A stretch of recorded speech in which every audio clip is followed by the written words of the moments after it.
My brother stood up in front of everyone at my dad's birthday party, smirked, and shouted, "Delilah, pack your bags, you're not welcome here anymore." The entire room went silent, and then laughter erupted.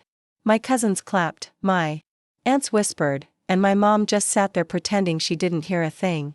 I felt my face burn, but instead of crying, I reached for my phone and made one quick call that none of them saw coming.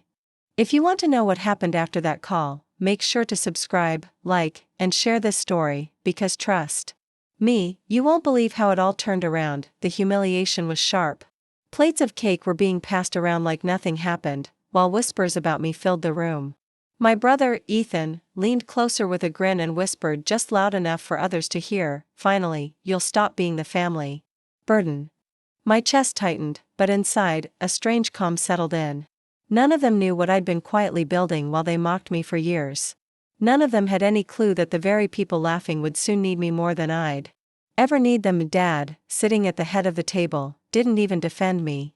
Instead, he cleared his throat and raised his glass as if my brother's words were part of the celebration. It was cruel, deliberate. And as the clinking of glasses filled the room, my phone buzzed. On the other side of that call, a voice confirmed something that would flip the power in this room upside down. I put the phone down slowly, looked around at the family that treated me like nothing, and smiled. They thought I was leaving tonight with nothing, but in reality, I was holding the keys to their future in my hands. The moment I slid my phone back into my pocket, Ethan leaned back in his chair, laughing as if he had finally won. "Better start packing, Delilah. Don't worry, I'll make sure someone feeds your dog when you're gone." The room roared with laughter again, and my stomach twisted. But then the doorbell rang. Loud. Sharp. Cutting through their cruel jokes. Everyone froze. I didn't move, I just smirked. My aunt muttered, "Who shows up in the middle of a birthday dinner?" Ethan, still smug, went to the door. When he opened it, his smile dropped instantly. Standing there were two men in black suits, polished shoes, and sharp expressions.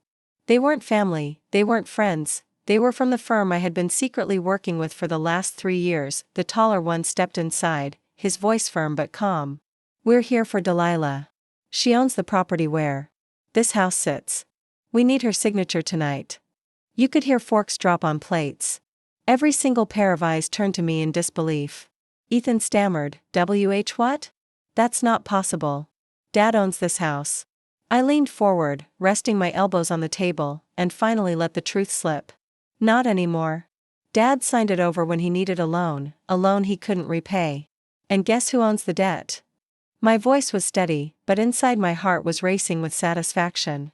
Years of silence, years of being treated like the family's weakest link. This was the moment it all flipped. My mom's face went pale. My cousins stopped laughing. Even Dad lowered his glass, his hand trembling. The room that mocked me minutes ago was now heavy with fear. They knew I wasn't bluffing.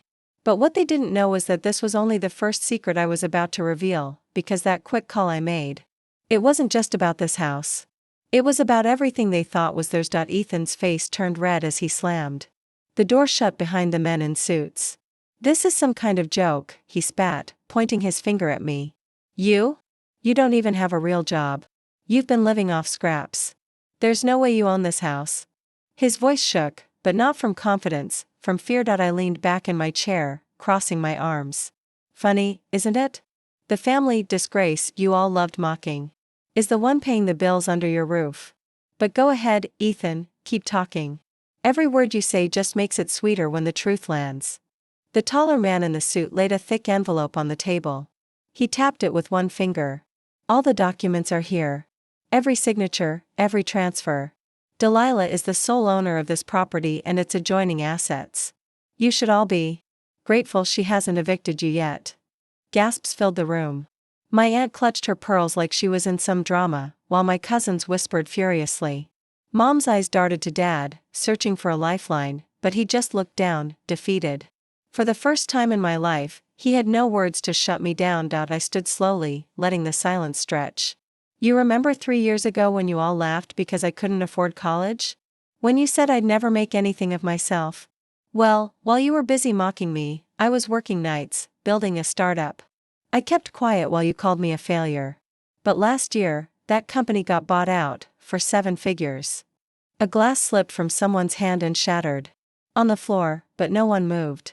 Their eyes were locked on me. Ethan's voice cracked. You mean you're a millionaire? I tilted my head, smirking. Try multimillionaire. The room spun into chaos. Everyone spoke at once, excuses, fake smiles, sudden warmth. That was never there before. My mom finally stood, forcing a smile so wide it looked painful. Delilah, sweetheart, you should have told us sooner. We're family, we would have celebrated. I cut her off cold. No. You would have leached. Just like you always have. That's why I stayed silent. Because I knew the second you found out, you'd treat me like a walking ATM. The weight of my words hit them hard, but I wasn't done. I leaned forward, lowering my voice so the room had to strain to hear. And that quick call I made? It wasn't just to bring the lawyers. It was to finalize the deal that makes me the majority shareholder of Dad's company. The same company you all thought Ethan was inheriting. Dad's head snapped up. Ethan's jaw dropped. The entire room froze like statues. I smiled, slow and deliberate. You threw me out tonight, Ethan. But starting tomorrow, you'll be working for me. The silence that followed was deafening. Ethan's face twisted in pure rage, but beneath it, I saw fear, the kind of fear that only comes when someone realizes their throne is gone. He slammed his fist on the table so hard the plates rattled. This is insane. Dad, tell her she can't do this. The company is mine, you promised me. Dad finally spoke, but his voice was weaker than I had ever heard. Ethan. I signed over too much when the debts piled up. Your sister, she really does own controlling shares now. His words cracked the room open like a bomb. The cousins, who were laughing earlier, started whispering, she owns everything. Wait, she's the boss now. Their mocking eyes had turned to greedy stares. Ethan shot up from his chair, pointing a trembling finger at me. You ruined everything. You were supposed to stay in your lane, stay invisible. You can't just walk in here and take my future. I stood, meeting his height, my voice steady and sharp. My future was never yours to decide, Ethan. While you were busy drinking Dad's money and mocking me, I was busy building mine. And the funny thing? You were so focused on keeping me down, you didn't see me rising right under your nose.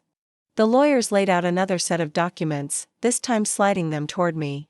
Delilah, your approval is needed to finalize the board restructuring. Without your signature, the company can't move forward. I picked up the pen slowly, holding it in my hand like a weapon, and the room's tension thickened. My mom's voice cracked as she tried to sound sweet. Honey, please, don't embarrass the family like this. Think of your father's reputation. I turned to her, smiling coldly. Reputation? You all embarrassed me my whole life, calling me useless, lazy, unwanted. Now you're worried about reputation. I signed the papers with one clean stroke. The lawyers nodded. Effective immediately, Delilah Matthews is the CEO of Matthews Industries. The words echoed through the dining room like thunder. Ethan staggered back into his chair, pale as a ghost. Dad's face fell into his hands. The same family that mocked me minutes ago was now staring at me like I was untouchable, and then I delivered the dagger. Starting tomorrow, Ethan, you'll report directly to me. And don't think about slacking, because I know exactly how much you've been stealing from the accounts. Consider this your last chance. Gasps shot across the table. Ethan's mouth fell open. Why, you can't prove that. I leaned closer, lowering my voice. Oh, but I already did. And if I make one more call, you'll be explaining yourself to the police instead of sitting here. Ethan's body froze. Mom's hand flew to her mouth. Dad's silence was louder than anything, the power shift was complete.